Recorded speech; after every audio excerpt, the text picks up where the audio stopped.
Have you ever wanted to create amazing PowerPoint presentations, just like BCG, McKinsey, Deloitte, and some of these big consulting firms get paid hundreds of thousands of pounds to make? In my new series, we're going to cover how you can build amazing presentations just like consultants. And if you're interested in more content like this, do not forget to hit the subscribe button. And please do not forget to hit the like button. That would make my absolute day if you could do that. Let's just get straight into it. Believe it or not, these $1 million slide decks actually start off with two simple questions.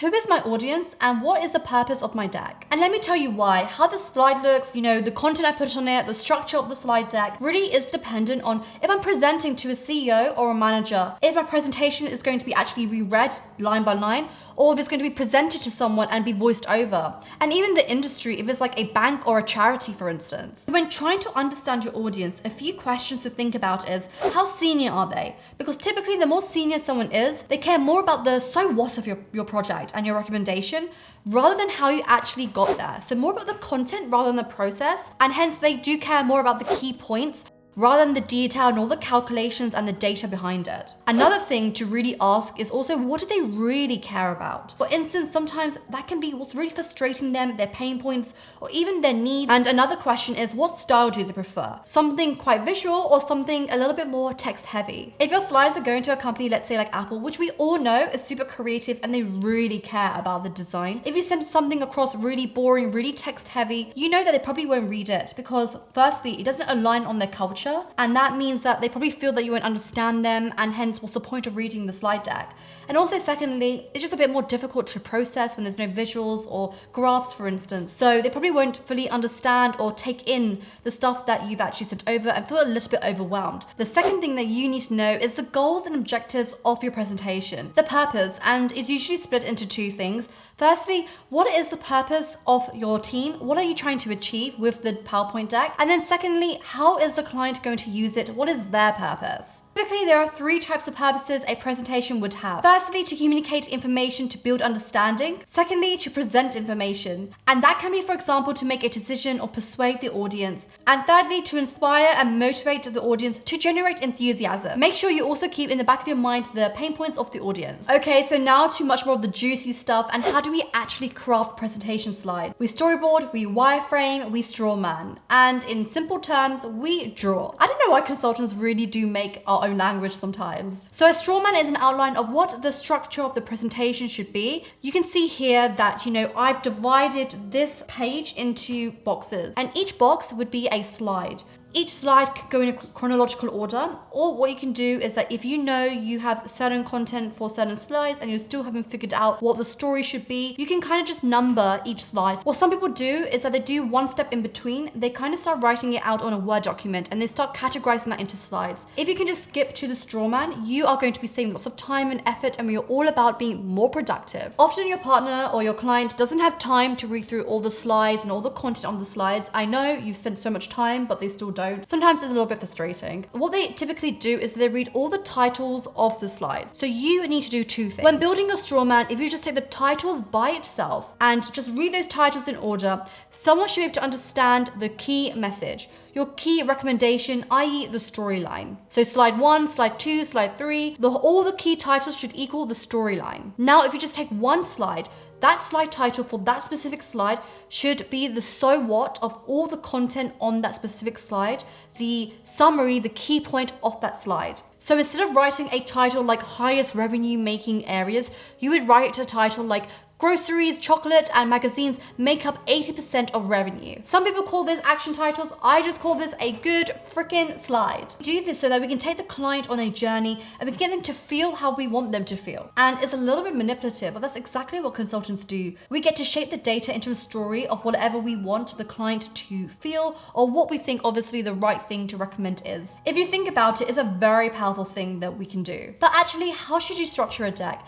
And it's very dependent on if you want to be impactful, if you want to be discussive or persuasive. And there's a couple of ways you can kind of play around with this. One of the first ways you can do that is using McKinsey's SER framework. So S is for situation, and that gives context or background. C is for complication, and that's essentially the problem or the challenge that you want to make to the status quo. And finally, R for resolution, which essentially goes into solving the problem and also essentially solves the pain points that the audience has. you can change the sequence of the SCR framework based on what type of communication style that you want the client to feel. So the first way is situation to complication to resolution. And this is where you start quite relaxed with the client to make them feel at ease, get them on your side, and credentialize yourself that actually, I know how you're feeling, I know what you're going through, and you get to empathize with them using this framework. It shows that you also understand the content because you're showing familiar content to them. Another way is resolution to situation to complication. And I use this one quite a lot where my client doesn't have a lot of time to read through the whole deck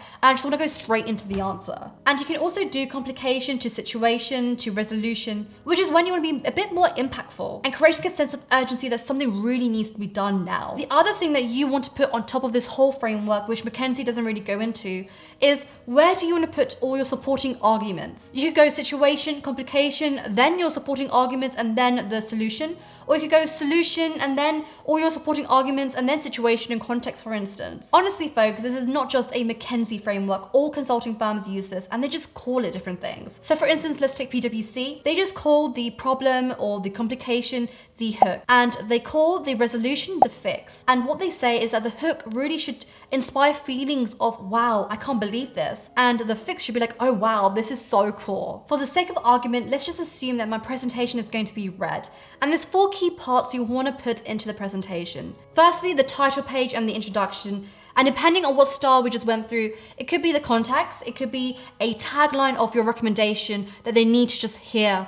And then secondly, you go into the executive summary. So there's one page that the client needs to read, is this page. It has all the key messages you want to get across. And then thirdly, you go into the actual pack. So the actual story, the journey you want to take the client on, go through some of the key recommendations and maybe, the data or arguments that actually support that. And then lastly, the appendix. Now this is just more like an FYI if you want to read through any of the detailed calculations, if you want to read through some of the insights that we had from the interviews, or maybe just the process that we went through. This is where you kind of shove all that stuff. Now you know what the structure of the storyline is going to be. You need to take that a level down and onto your actual slide. Just like you have a logical flow on your storyline, you need to do the same thing when you actually go on each slide, and that is essentially an order. Now it could be like categories like fruit and vegetable, it could be by chronological order from first to last, it could be by ranking from highest priority to least, or even location like geography or position. There's this awesome book written by Barbara Minto, which is called The Pyramid Principle. I am sure you've heard of it.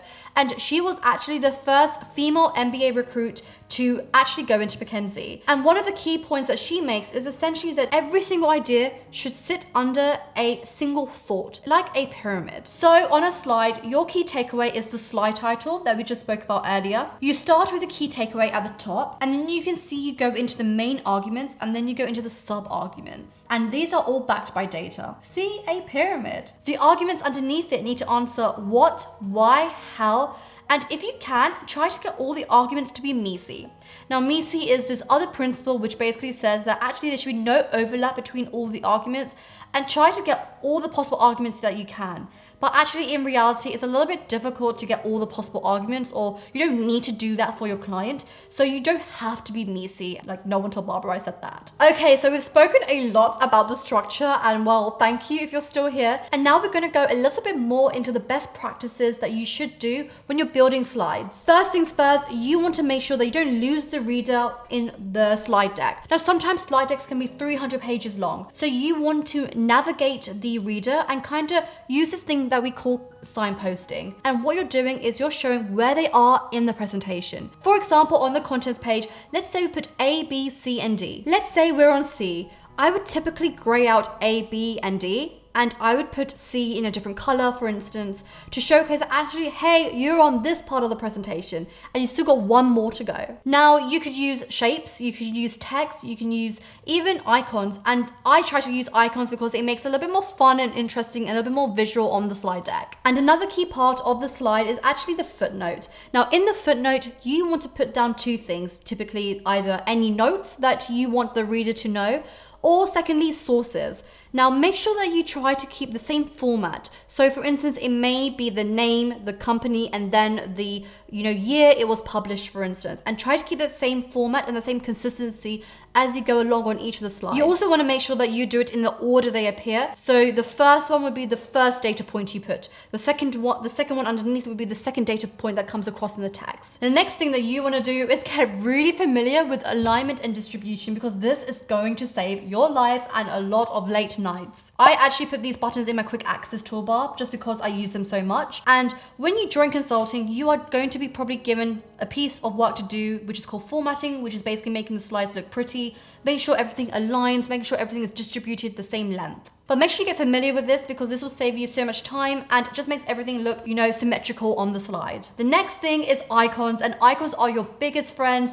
They break up big blocks of text and make things look visually stimulating. What it does is actually give some white space on the slide and gives the reader an opportunity to take a breath. Compare the left side to the right and you can just see how much more visually appealing it looks. And you can find icons across the internet, from Nouns Project, Flat Icons, Icons 8, and so many more. What you also want to make sure is that you are consistent across the whole deck. Now keep a consistent set of colors for the whole deck. And then if you're color coding something like revenue, make sure that that same color is used across the whole deck. Make sure also your grammar is consistent. So if you're starting something with a verb, start everything else in the bullet points of that particular box with a verb. And finally, you want to make sure that you use graphs to support your conclusions. Typically, what we would say is try to use one graph to give one key message. And don't forget to make sure that your units are the same across all the graphs, because otherwise the reader won't be able to do a really accurate comparison between the graphs. Folks, I totally lost the footage, and that's why I'm going to put a few images of me here. And all I want to say is happy presentation building. This is a really quick overview. There is so much more to know. And you know what? I think I'll do a few more videos on deep diving in certain bits of this. Happy presentation building, and see you next week.